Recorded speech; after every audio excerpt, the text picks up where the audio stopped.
hairdresser named Mr. Phyllis. And his mother wanted a girl, you know, and got it. But anyhow, in spades. So Mr. Phyllis and I are very close. Like, I don't know how much you know, but like he cut off my braids. We're like sisters, really, you know, intimate. And so I just came back from working in Pittsburgh, so I decided to buy Mr. Phyllis a gift.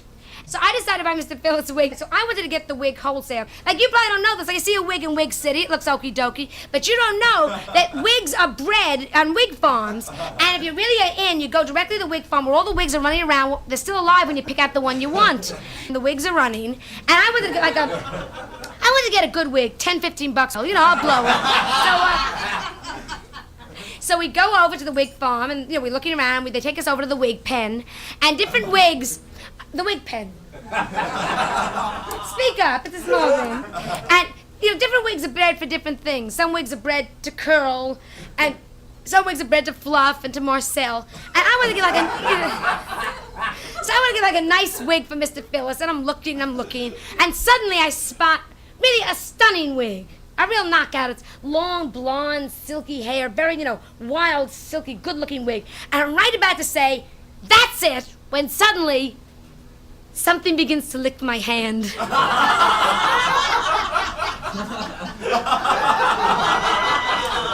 I look down, and it's the runt of the litter. And how can you say no to a little cross-eyed wig who's just looking up at you with love in his eyes? And the love is missing you because of the crossed eyes, you know? And like, it had black roots and dandruff, you know. Bald spots. It's like, you know, a loser wig, but you know, that's it, right? You know. And I figured, like, I'll take it home, and with love, anything can be made pretty. You know, like my mother's always saying, even attractive girls get married. And so, she says that often. But anyhow, cruel lady that she is. So anyhow, so I take the wig home, and I went out, and I really wanted to do right by it, and I bought a book called Training You to Train Your Wig, and I was going to send it to wig obedience school, but I couldn't afford that. It's, you know, I don't want it to become a watch wig. I just want you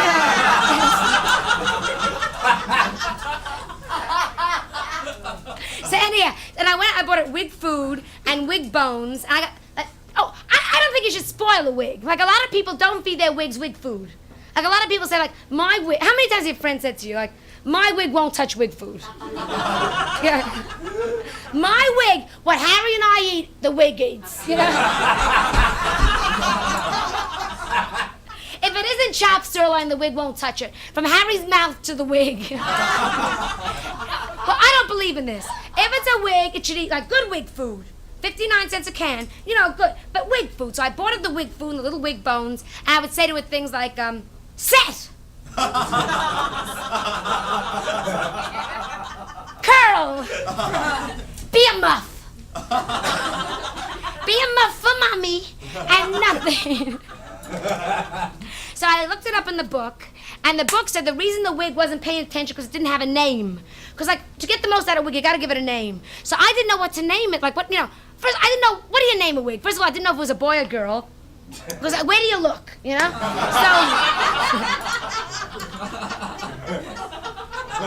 So finally I named it Sydney. Because, like, you can do anything with Sydney, you know? It's just like, in England, boys, girls, everything's named Sydney, you know? So, and I gave it to Mr. Phyllis, and tragedy struck. Yes, friends.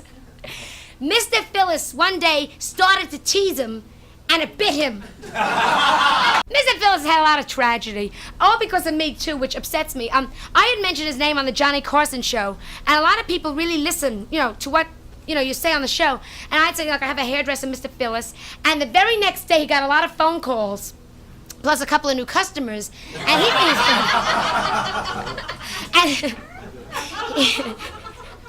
he was downstairs in the shop, you know, busy teasing and carrying on, and somebody broke through his Tiffany glass door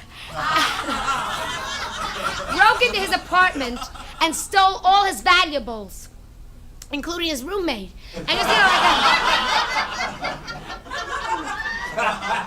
they thought it was a piece of pop art and just,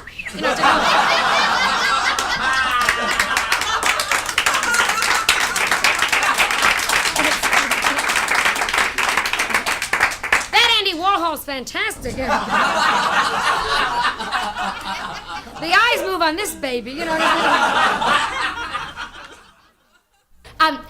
My father, was a doctor or a healer. And my father has a patient who's in the used car business. And my father saved this man's wife's life. And this man never forgot this. Or forgave my father. And he was like, I'll get you yet, Doc! Anyhow, so he got me when I lived in Westchester before I got my apartment. And I used to drive back and forth into the city, and I needed a car desperately. So my father got this man to get me a second-hand Volksbus. And at first, I was just delighted, because it only cost 400 new marks. And it had only been driven on Sundays by a German family down to Argentina. So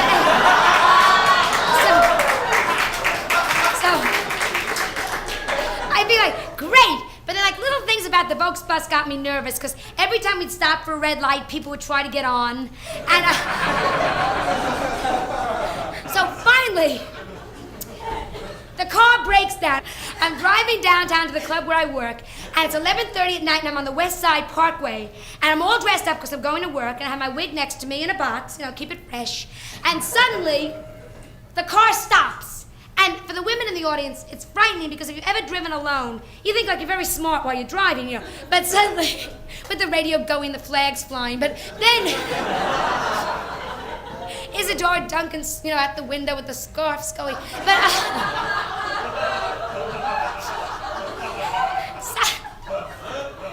suddenly, your car stops dead, and you realize here you are on the parkway. Here I was, a girl alone. So I get out of the car, and nobody stops. They're going back and forth, and I take my wig with me, and I'm standing on the parkway, and I'm saying little things such as, help! Help!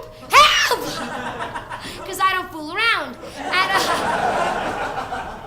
the wig is saying things like, help her! Help her! And nobody stops. And I'm really getting very frantic, and I'm waving for help with both hands, and I drop the wig, and a guy drives over it. And I began to cry, because there is $125 that now says Firestone.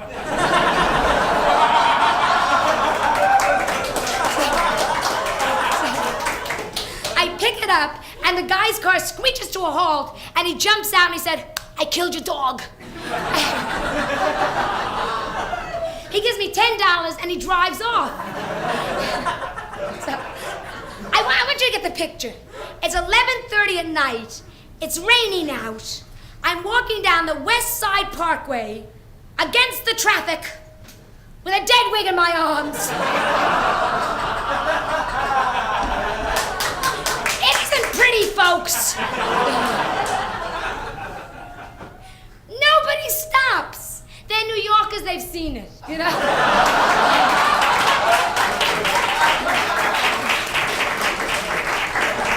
Keep going, Shirley. She's filming a naked city, Thank you.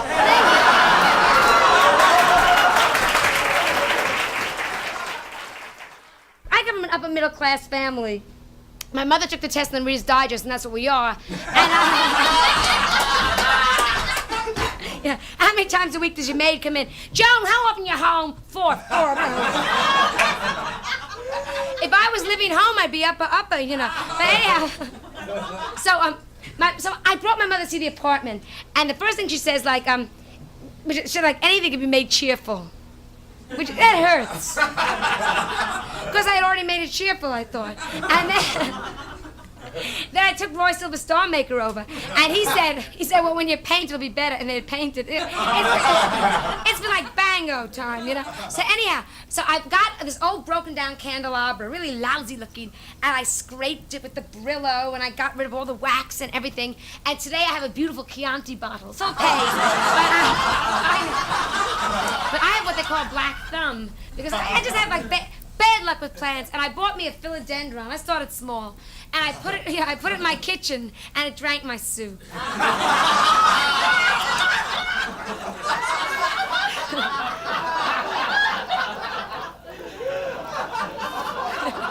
said, like, to give the apartment building a little class, which we need desperately, I must say, my mother said, give it a name. Because every apartment building today has a name. Like on 10th Street, there's a Vincent Van Gogh.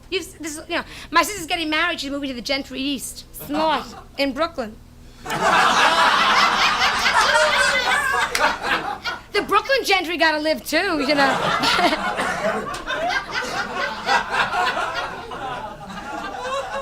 And up on Park Avenue, they have the Patty, Maxine, Laverne, you know. So my mother said, the doormen all wear pompadours and do the taxi boogie. But anyhow.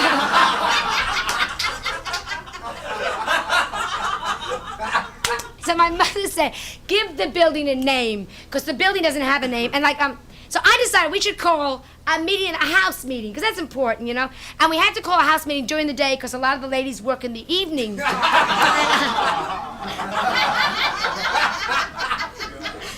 actresses also. We all stand around in the foyer, and we talk about things like ankle bracelets and wedgies, you know. And they love me. What's so nice, like, I live away, but, like, they take care of me in my apartment building, which is, like, you know, which is nice. And I'm the newest tenant, and all the ladies are so good to me, and they worry. And, like, one of them tonight said to me, which is just, you know, so nice, she's like, you know, keep over 45th Street if you know what's good for you. And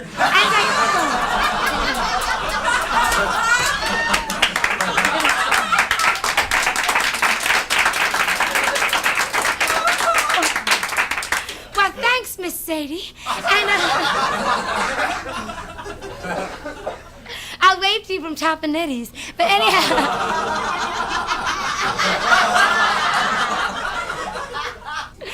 So we got all together, we decided to give the house a name, and we had several alternatives. We could have called it the Jose.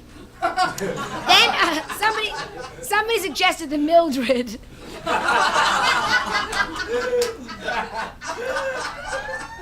But I said no. And finally we decided we have a simple name. We just call it Public Shelter. And it's nice.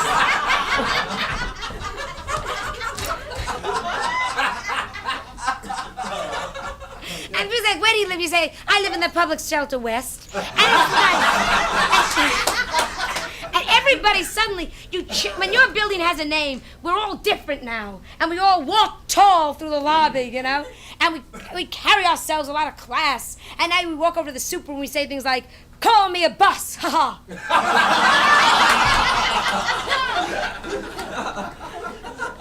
And the super says, you're a bus, And then he wishes you well in a foreign tongue. But I think I should tell you a little bit about myself, because that starts it out nicely. I come from a little town called Larchmont, which is very, very tiny. We have a mirror at one end. And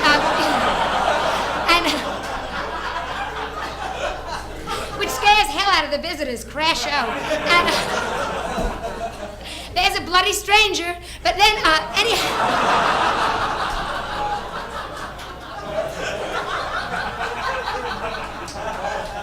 So anyhow, my father is a doctor in Larchmont, and I'm very proud of my father. I think he's a lot smarter than a lot of these guys with degrees. And my father, my father's like the true American dream. This is kind of interesting. My father worked his way through medical school as a waiter. And to this day, little things kind of carry over into the practice. The minute a patient walks in the office, he gives them a roll and a glass of water. And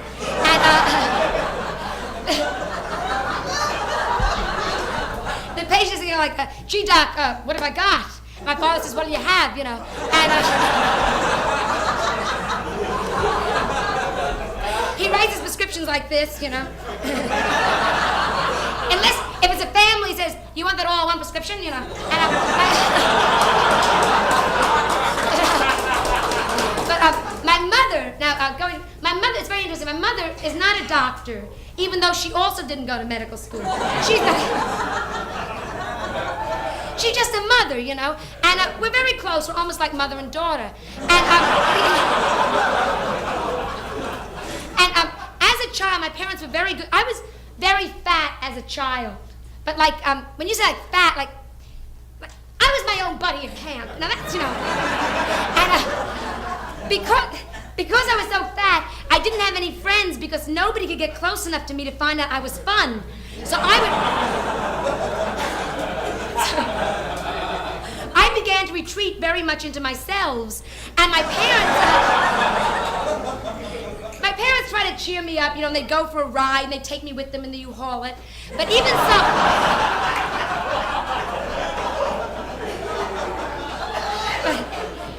even so, I was becoming kind of strange because I used to sit around the sandbox and make death masks, So they said that for protection, they better send me to progressive school. So they sent me to the Leonard Bernstein Country Day. Or Leonard Bernstein, depending on your income level. And there, at the school, do you know about progressive schools? Progressive schools are run on the theory of let the child do as he wishes. Let the child do as he wishes. Let the child do as he wishes. So for 3 years, I did not wish to go to school. And then, tick, tick, tick. And then, they caught me and they sent me to school. And because I was so fat, they thought for therapy. This is all true, folks. They thought, it is exaggerated but true. They, grossly, they thought. They thought for therapy, to make me forget that I was fat, they would put me into the school plays, which would kind of, take my mind off it, lumber. And it was Christmas time, and they put me into the Christmas play, and the first part I ever had, I played the Three Magi. And I got to do a solo. I, Three Kings of Orient am. And then, I'm the only single person in my family, and this wasn't so tragic up to a few years ago because there were 3 of us, that was single. There was a sister, a cousin, and me, and then my sister is getting married, which we'll talk about soon, and she's marrying a Cuban, and my father is thrilled. He said, well, I gain a son, but I lose a tractor, and but he's a Cuban doctor, and we dressed him up and bought him a gold tooth. So anyhow,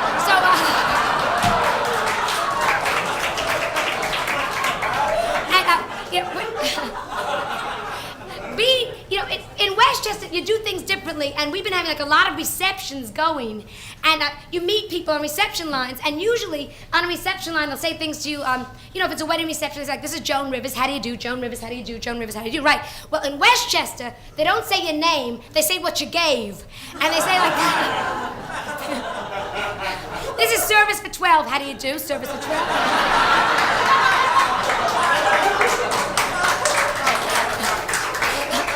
I'd like you to meet gift coming, gift coming.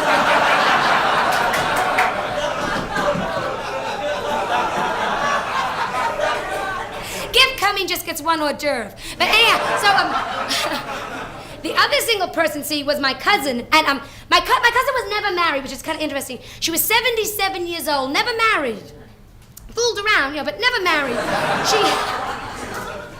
She went to a testimonial dinner for Geritol, met a guy 92 years old, and they got married. They had to. So the whole family was hysterical that she finally made it, in the biblical sense. So my mother said, let's give her a party. So we went to the Hotel Plaza, and we all stood there, and we toasted them in a glass of hot water and the juice of a lemon. And then, as they were running from the hotel into the ambulance, we all lined up.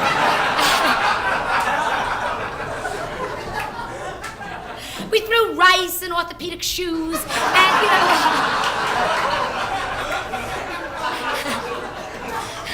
and they had a 2-week honeymoon at the Mayo Clinic, and it was nice. I hate to fly more than anything, and unfortunately, sometimes you have to fly in this business. And I was going out to do the Mike Douglas show, which is in Cleveland. And in order to do the Mike Douglas show, you have to fly to Cleveland. Because if you stay in New York and make faces in the mirror, they don't pay you. And, so I'm flying out to Cleveland, and I hate to fly, and I believe in omens. And I wake up that morning, and it's a blizzard. And I'm in the taxi going out to LaGuardia Airport, and I look out of my taxi window, and flying along with the taxi is a black albatross. Whistling going my way. So So we get to LaGuardia Airport, and by this time, it's a terrible blizzard, terrible, and nobody's flying. My airlines is going. I was like, what are you trying to prove? Don't go, I won't tell, I promise. And it's like, stop it, And it's like, there's nothing to worry about, And they give me a rabbit's foot and a cross. And that's because I was going tourist, The first class each got their own priest. So anyhow, it pays to spend. And they take us out to show us the plane. And the plane is parked in front of the hangar. And even the plane looks afraid. And it's got its wings folded over its nose. And on the side of the plane is the plane's name, which is the Flying Titanic. So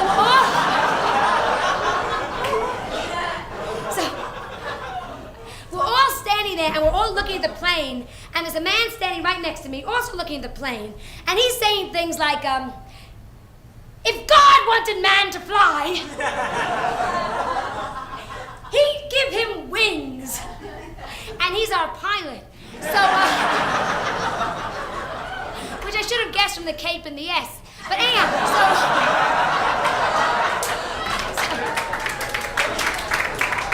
so they start to load us on the plane, and we're going up the, what do you call it? The gangplank. Yeah, whatever they call it nowadays. So I use a negative cleverly, and I turned to the stewardess, and I said, there isn't enough room, is there? And she said, there's lots now that the rats have left. So, nobody loves a you-know-what, miss. So anyhow, so we get on the plane, and the stewardess sits us down, and she says Kaddish, and then...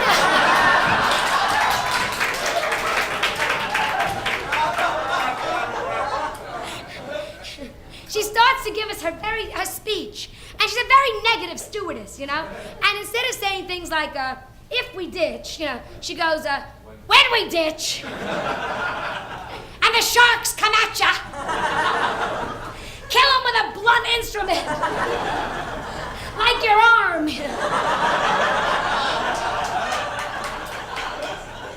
And I started crying, what sharks, what ditching? We're flying to Cleveland. Check your atlas, you fool. She goes over and she kicks the door shut from the outside. So, stewardesses hate women. Like the men in the, you don't know this because they're always dressed up in those little uniforms. But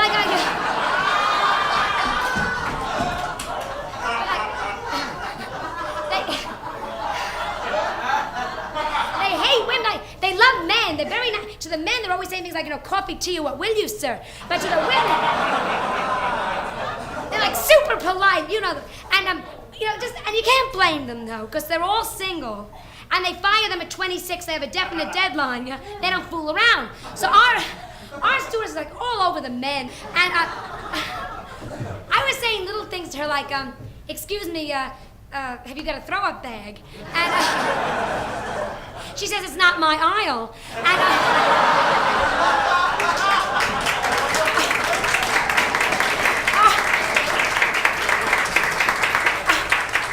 she was so rotten. She sold me a magazine now, and somebody had colored it.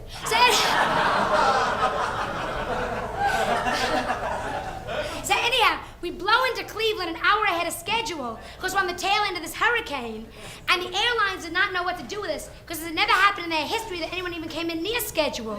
So they got together for a conference, and to kill time, they put us through customs. I think pets are important, and I think everybody should have a pet, but I don't think you should overlove a pet. And we have neighbors on the left called Levine, or Levine, because they just went into a higher income bracket. But suddenly they realized they were French all along. But anyhow, so they have a Chihuahua, but originally they had a little boy named Ronnie. And Mrs. Levine is one of these mothers, that had like a very difficult time giving birth to the son, just ask her. It's like, 25 years later, she's still timing the contractions, these kind of mothers. You go to borrow a cup of sugar, you say, have you got a cup of sugar, Mrs. Levine? She's like, every 7 minutes, they're coming.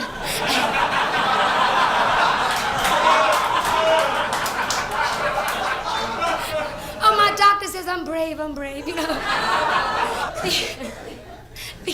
Because Ronnie was an only child, the Levines/Levines lavished him with affection. You know, anything Ronnie wanted, Ronnie got. You know, like sacrifice, a chicken a week. You know, and everything Ronnie had, Mrs. Levine took and dipped in bronze. And put on a bracelet, you know? And she'd say, like, this is Ronnie's baby shoe, I had it dipped in bronze. And this is Ronnie's skate key, I had it dipped in bronze. This is Ronnie's maternity pin, I had it dipped in bronze. And this is Ronnie, and he'll never leave me.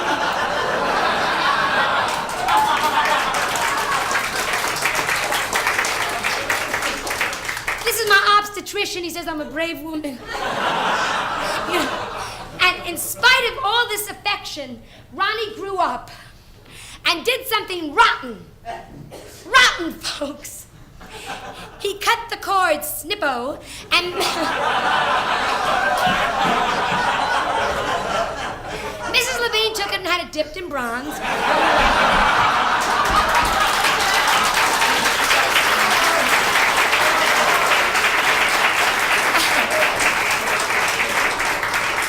He went into the service. Well, Mrs. Levine was furious and she wasn't going to take this lying down. And she went right with him to Fort Dix. And my mother and I went to see her. She looked terrific. You know,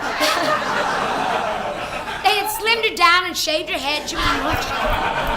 You know, she won the sharpshooter medal, you know, spitting bullets through her teeth, the whole thing.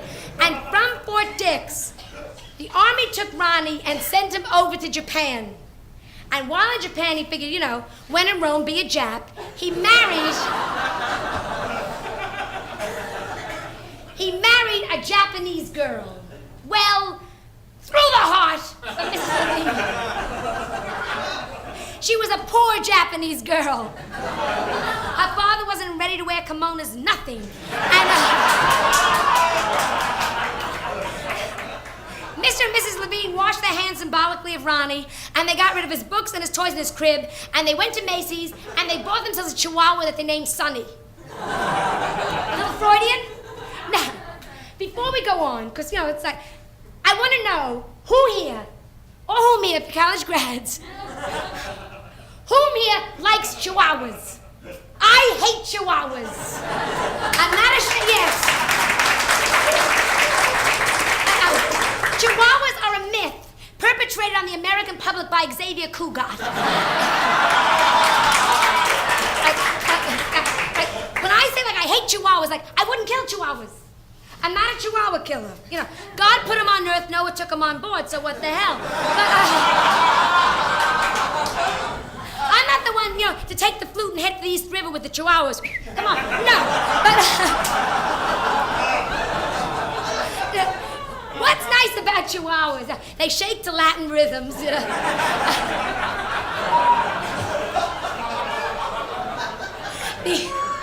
The only good thing you can say about Chihuahuas is you can knit a sweater for a Chihuahua in an hour, but that's it. So anyhow, let's go back. The Levines had Ronnie, who married the poor Japanese girl, so they got rid of Ronnie and they bought a Chihuahua named Sonny. Everybody got that? Heads down. There's going to be a test on this in Beowulf tomorrow.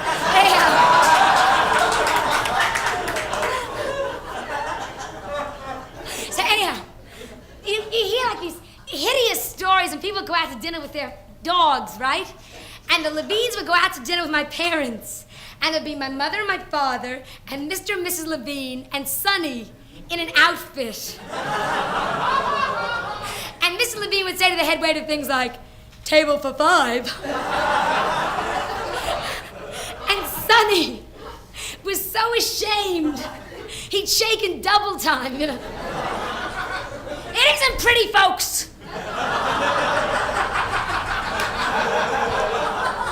To see a Chihuahua cry at Howard Johnson's. Right into the cherry vanilla. Well, this is hard to believe. This very morning, Wednesday or Thursday, we were busy yesterday. This very morning, Thursday, Mrs. Levine picked up her princess to tell my mother. It's happened all over again, full circle. Sonny has run off with a Siamese cat. I've had tragedy strike, folks. My dog has become an alcoholic, and that's it's very sad. We had a dog. It's all because of the water shortage, which I'll explain. But we had a dog who never touched liquor. On New Year's Eve she'd take a bite of celery, but that was it. And just she lived by the motto, muzzles that touch liquor will never touch mine. Nothing. And she didn't go near St. Bernard's. Very straight-laced. Then the water shortage starts, and in Westchester they said, nobody should water their lawns with water. So my father said, why not? Because, we obey the law. So he goes out and he's watering with beer. And 2 acres full of beer. The weeping willow got the giggles, Every time the gardener would walk past, get your hands off, Tony. The whole place got wild. And the dog chewed grass. And she liked it, and it got very cute because she was like a tipsy Airedale. And first it was cute to see because she run around, she'd laugh, hit and miss the hydrant, what the hell? And I'm like, isn't that